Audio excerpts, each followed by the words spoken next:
Hello guys, welcome to the new daily market outlook. We will start with the DXY. I see still some downside for the DXY. Before looking for any longs, I would need maybe this liquidity and to fill this gap right here. Ideally we would retrace, fill the gap, and then look for a short from the supply zone. But right now we are really impulsive, so we could just drop. But a retracement is preferred, so we could take some more trades on this retracement and on this push down lower. And before looking any longs, I just see more downside. Yes. Then Euro USD, I see this is the 0.5 fib.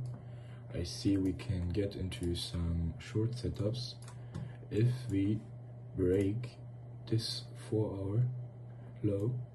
We could get into a short because we would be forming this supply zone, and this could push us down lower to maybe take out this liquidity or to reach premium prices in itself.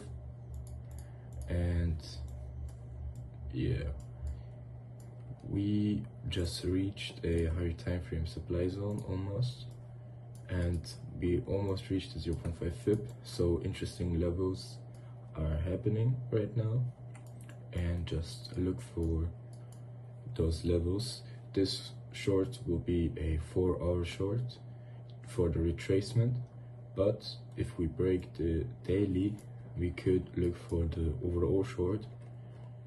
And ideally, if you would trade it down lower on the daily, we would need another push up and then the change of character on the daily time frame, because now this low will be in control that tries to take out this high, and then we will be shorting from much higher prices, which will be better for us and for our risk to reward.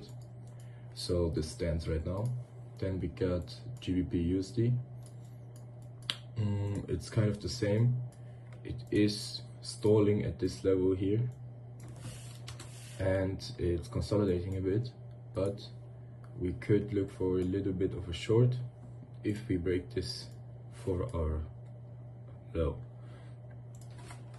And yeah, we could target some more liquidity right there. Also, we could get into premium prices. This will be a nice retracement short. Then AUD USD, as you can see, I'm in this trade myself. It's a higher time frame trade based on the supply zone on the daily time frame, but lower time frame setups wise, we need to liquidate these points of liquidity and then maybe see a change of character on the 4-hour time frame, and you can short this thing down lower. Then we got USD CAD.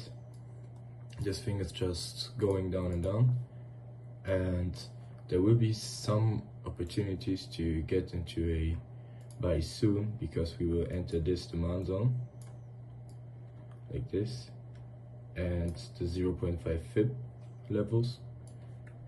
There was a great short to be taken right here after this break, also from this supply zone. You would have been running at almost a 1-to-1 right now. But right now we want to liquidate some more lows and then trade it up higher. Maybe liquidate this low or this low, or some of these small lows, or this low, and just wait for the change of character. So if it goes to the 0.5 fib, this will be already interesting levels, and if we see a change of character, then we can trade it up higher again. Then we got EuroCAD. Right now there is no interesting setups, because as you can see, the order flow just holds bullish and towards the upside. Like we got a break here, then a break there, and then a break here,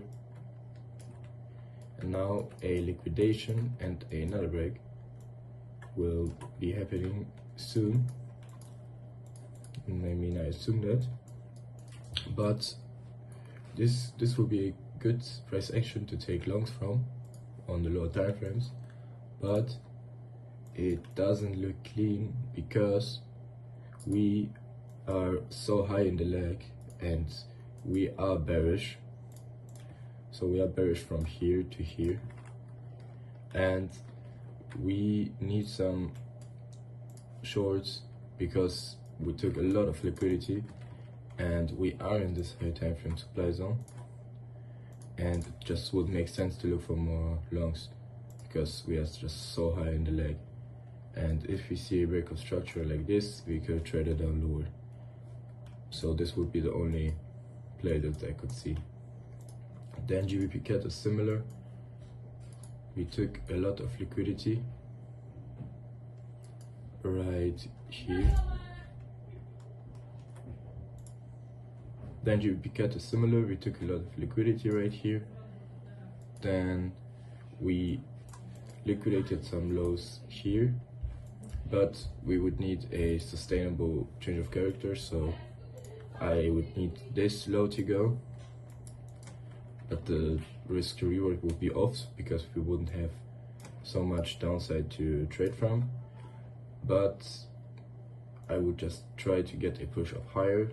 I mean, I would love to see that, and then a low would be forming somewhere right here, and then see the change of character. This would be the trade. Also, let's get to AUD NSD. AU looks very clean. Let me remove all of that. The supplies can be here. We just need a liquidation of some liquidity lows. We already got a liquidation here, and we need a change of character because we already almost reached the 0.5 fib. So this is a good trade if we get a change of character, and then we just continue the leg higher from the AUD NSD. And this thing is trending. It's one of the most cleanest pairs right now because it is trending.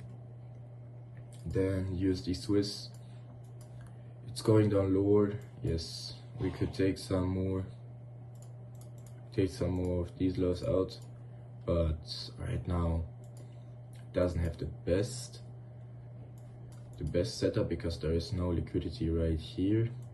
I mean, it's liquidity formed here, but so if we see a move up higher, liquidate this thing, and then see a change of character, this will be a good trade from the supply zone. But right now there are no setups on this one. Then the yen basket, it flipped bearish from here to here. I wanted it to go down from higher prices, but it was too impulsive and it didn't go that high.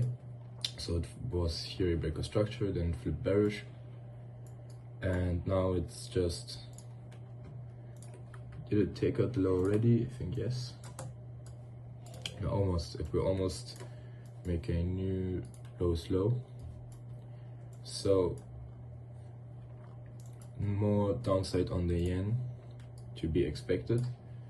Also then from this liquidity high and this supply zone maybe, if we see the retracement, also more shorts. Then USD yen, it's very consolidative, but maybe on the lower time frames it would look a bit cleaner because we still got the downside on the yen and it just raided a lot of liquidity. Yeah, you could have traded this up higher with the order flow. Also, we got a liquidation right here, a really nice one. So if we see this change of character, you could get on a lower time frame buy like this,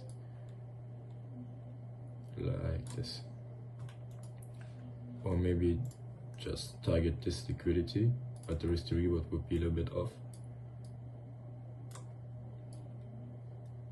Yeah, this is the only thing I see right now. Then Euro Yen, I was looking for a long on this one. I was looking for the retracement to commence and then give us the change of character, like here, retracement to take out some more liquidity and then change of character, but it was so impulsive that it was making a new low, new higher high soon. And yeah, just again wait for the retracement and then take out some more liquidity maybe here and then trade it up higher. Also, it will be a lot cleaner now because it will be a clear trend if it closes a wick, if it closes a candle above it on the daily. And CAD Yen, if it breaks out from here, we could trade it up higher again. We took some liquidity. It's a little bit ugly because we didn't take out these liquidity lows that were almost taken out. But if we see this change of character on the daily, we could trade it up higher from this demand zone. Then GBP Yen, I was also looking for a long on this one. I am still looking for a long. So this is our impulse. We almost reached new all-time highs. So I'm just looking for these liquidity breaks, for these liquidity lows to be taken, and then from there trade up higher. So pretty simple plan right now. It also looks more clean and more clean price action to be forming. Then moving on to Nasdaq. Nasdaq, we need to wait a little bit more. I need some more liquidation, ideally from here, and yeah, see then the change of character, because it's just, the move is just too overblown right now. But it's still good for some new longs and new all-time highs soon. Then we got Euro SEK, which is a good move. We have on the weekly a break, so we are in this demand zone, and we took some liquidity right here from these lows, and now we see the little bit of the upside. If we see this break, then we could get into a long, and we took out some more liquidity even right there, like right here. So this is very clean. If we see the change of character, you could enter like this and target some new, target a breaker structure like this. Also, Euro SEK is fundamentally really good because the SEK is getting weaker and the Euro is getting stronger. So this is a good move. Then we got gold. Gold is still needs some development for me. I need some more liquidity loss being taken out, like right here, before doing anything. More upside is expected, but I need some more liquidity being taken out. Then US oil, just follow the fundamentals on this one. This is right now at nowhere's land. Just follow the fundamentals and it will move based on them. And thanks for watching, guys. This was the video. Leave a like down below and comment down below how you liked the video, or what your opinion is on the instruments and the pairs. So don't forget to subscribe, and I'm out.